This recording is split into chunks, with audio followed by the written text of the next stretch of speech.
Hazrati Ali karramallohu vajha aytadilarki, qaysi bir mu'minning boshida bir g'ami bo'lsa, uni ketishligini, arishligini xohlasa, duosi ijobat bo'lishligini xohlasa va tavbasi qabul bo'lishligini xohlasa, mana shu baroat kechasida Allohga duo qilsin, iltijosini qilsin deydilar.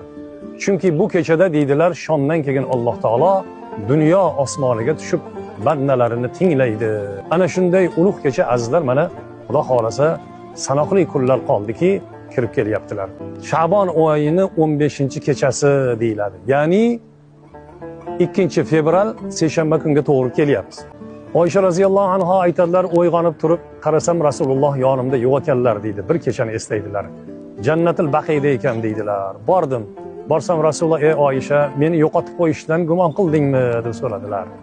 Yo Rasululloh, men ayollaringizdan birlarini oldiga ketdingizmikin deb o'ylabman dedim dedilar. Shunda Rasululloh aytdilarki, bugun Sha'bon kechasi Oysha, bugun Alloh taolo dunyo osmoniga tushadi va kalbni qo'ylarini adadichalik, shularni yungini miqdorichalik bandalarning gunohini mag'firat qiladi deydilar.